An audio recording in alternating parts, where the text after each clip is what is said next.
తిరుపతిలో సిమ్స్ హాస్పిటల్కు చెందిన మహిళా డాక్టర్పై ఒక పేషెంట్ దాడి చేయడం పెను సంచలనంగా మారింది. మద్యానికి బానిసైన బంగారాజు స్పృహ తప్పిపోవడంతో సిమ్స్ హాస్పిటల్లో చేర్పించారు. వైద్యులు పరీక్షించి అతనికి ట్రీట్మెంట్ ఇచ్చారు.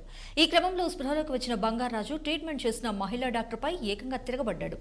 ఆమె షర్టు పట్టి లాగి బెడ్పై పడేశాడు. వెంటనే పక్కనే ఉన్న మరొక వైద్యుడు పేషెంట్ను అడ్డుకున్నారు. ఆమెపై దాడి చేసిన దృశ్యాలు సీసీటీవీ కెమెరాల్లో రికార్డయ్యాయి. మరి టీవీలో ఉన్న డాక్టర్పై దాడి చేయడంతో వైద్యులు తీవ్ర ఆగ్రహం వ్యక్తం చేశారు. దాడికి నిరసనగా వైద్యులు సిమ్స్ హాస్పిటల్ ముందు ధర్నాకు దిగారు. వెంటనే టీటీడీ ఈవో వచ్చి సమాధానం చెప్పాలని డిమాండ్ చేశారు.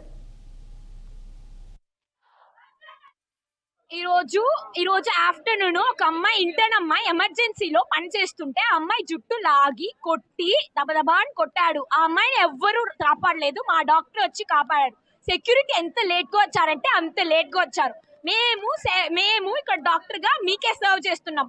మాకు బేసిక్ సేఫ్టీ కూడా లేదు. ఇక్కడ సేఫ్టీ అనేది నీడ్ వాంట్ కాదండి, అందరికి కావాలి సేఫ్టీ అనేది.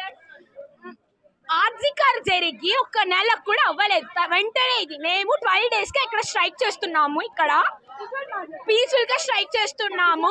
ప్రొటెస్ట్ చేస్తున్నప్పుడే ఇలా ఇంకొక దాడి ఈఎండి ఒక్కటే జరుగుతోంది. ఆ ఈఎండి లో కూడా ఇంటర్న్ పని చేస్తుంటే జుట్టు పట్టి లాగి కొట్టాడు. ఈ రోజు ఆఫ్టర్